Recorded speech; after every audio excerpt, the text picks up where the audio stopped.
Big weapon is in case we have to kill the cow. Somebody else got to rope it though, and then once we get them killed and on the ground, this is a skinning knife actually, and you can take the hide off with this, and then this blade here. This is what you cut the backbone with. It'll go right through you just saw it right down the backbone. Just cut them in half. That's the way you. What's that other thing? Well, this comes all natural. This is Rocky Mountain spring water made in Golden, Colorado. I just cleaned an elk with it, so I had to get the blood off of it. So I've called over our master butcher here, Marshal John, and he's going to do us the honors here. Yeah. So, Gene, let's start with you.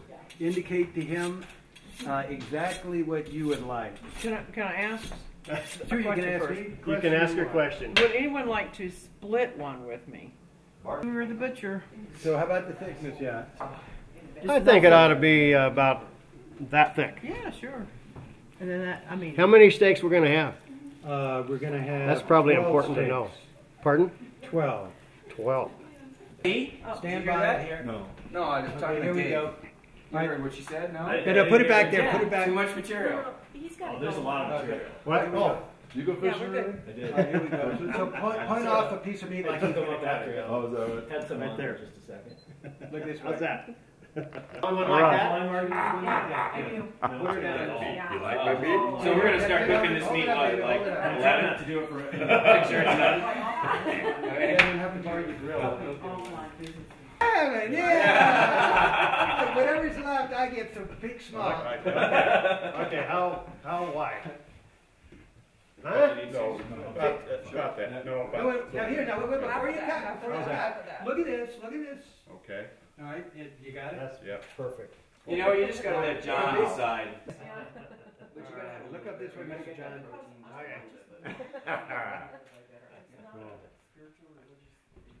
Yeah, that's real different. That hardly ever happens. Might as well just leave that one like it is. Now we're ready. Look at her. All right. You're on. Hi. It's a moving camera. It's a move. Yeah. No, get back in there and have fun. I want to give thanks for our master carver here. Yes. John Holt. Yeah. Don't need that, you know. Okay, guys. So I am going to turn the mic over to our Chief Schmoozing Officer, Ted Pasternak, who's going to tell you about the activities that you can enjoy while you're here, or you can relax on the deck, read your book, what have you. And before I do that, I want you to know that we have set up on the table here for you map readers all the different maps. We've got marked where we are, and the trail on up to Platoro, the highest reservoir in the United States, man-made reservoir. So you can see those trails, and I can point out where some of these excursions are on the map. And so have fun with that. Shows the whole region and this part of Colorado and New Mexico. And with that, let's have a round of applause for our CSO. Woo! Hey-o, hey-o. Good morning, ladies and gentlemen, and welcome to Orca, Colorado. The Mynders has put up here some of the things you could do up here. So a variety of different things. During the day or this morning, you can ask me or Mynders and Martha and Deb, who live here, of what to do and where to go. But some basic ideas we put on a board here. And what we're going to try to do is help you get to those places that you may think would work for you. So about 6, we're going to have cocktails on the veranda. Us good Southern folks love to have cocktails on the veranda. Isn't that right, Gene? Are we having the juleps? We're having a whole assortment of libations, including beer and wine and gin and tonics, and we'll come up with some other stuff. My fine friend, that would be just so wonderful. There you go, darling. And our veranda is out there. If you want to point the camera, if you can maybe shoot through there, we're going to set up a table on the island in the middle of the river. and we're going to have cocktails and watch the sun going down, and it's going to be awesome, orca style. Thank you. All right, 6 o'clock.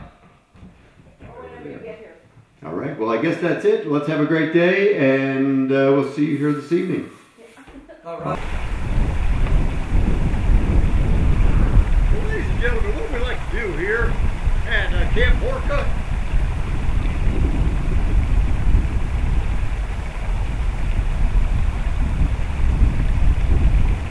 that's it. As easy as that, ladies and gentlemen.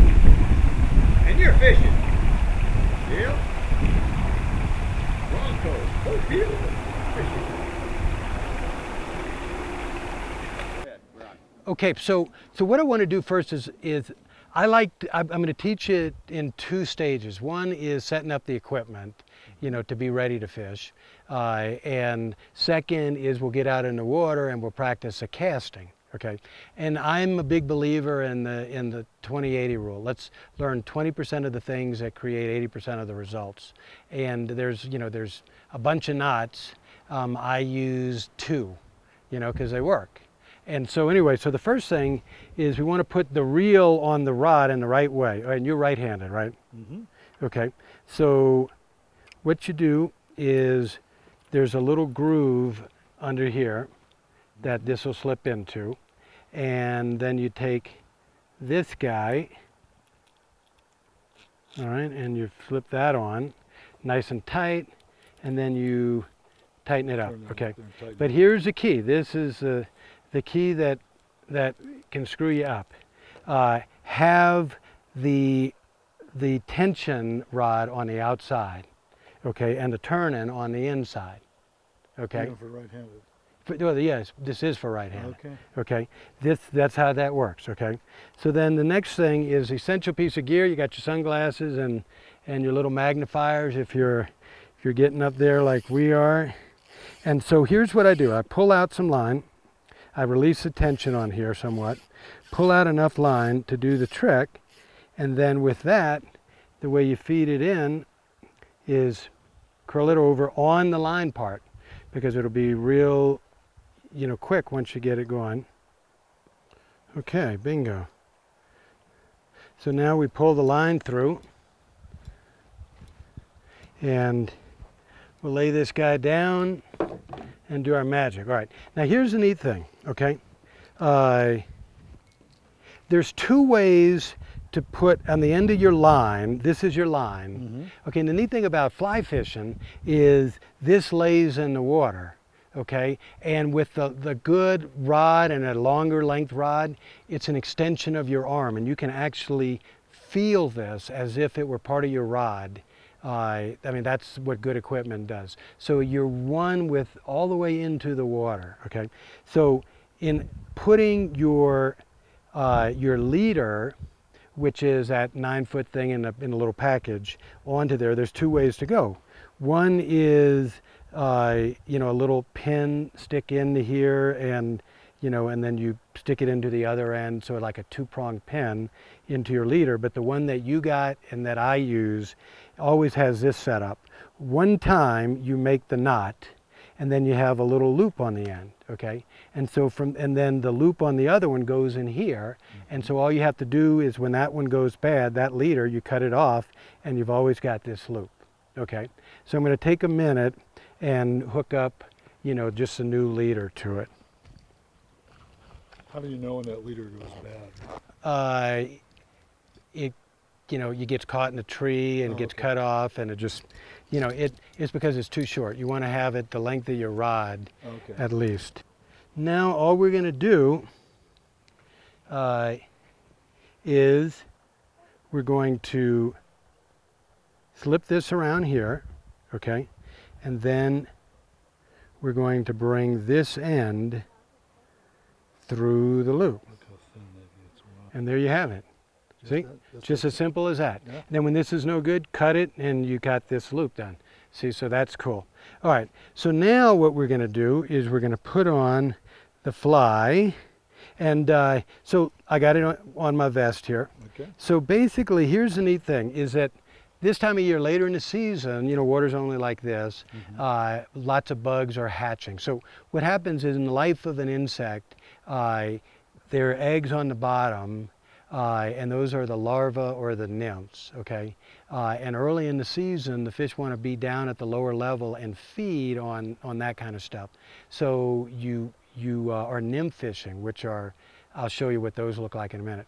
Later in the season, which is my favorite time, is you're on top of the water because the insects rise and they, you know, have more hatches. So you look at the water, you'll see a whole bunch of insects, you know, flying late afternoon. They've hatched, and the fish come to the top to grab them.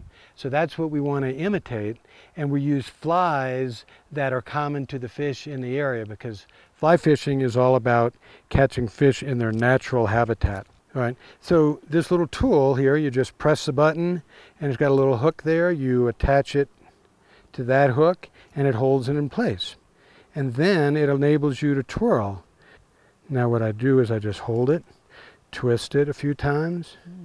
Isn't that great? And then I work it through the loop here, okay? And then pull it tight and then give it a little jerk. Okay, it's done, all right? If you're a fanatic fisherman and you want to get the fly that, you know, just right for the hatch, you go in the water and when you catch your first fish, you know, you stick this down its stomach, pump it, put it on a cheesecloth and see what they're eating and match it from your fly box. Wow. I've got some friends that use that. And so the idea is you want to go 10 o'clock. Okay, here's the 12 o'clock position, okay? 10 o'clock is as far forward as you want to go. There's 12. 2 o'clock is as far back as you want to go, okay? And the reason for that is if you go back further, you're going to get it caught in the willows, you're going to snap it on the water, you're going to lose your fly, okay? If you go back forward, you're going to touch the water in front, you're going to tell the fish, hey, I'm here, and you're going to spook them. All right, pull out less next time, yeah. Okay, now you can pull again. All right. Pull half that length out. There you go. Okay. Pull again. Okay, that's actually pretty darn good. I'm loving it. And you're in the air. All right, now place it.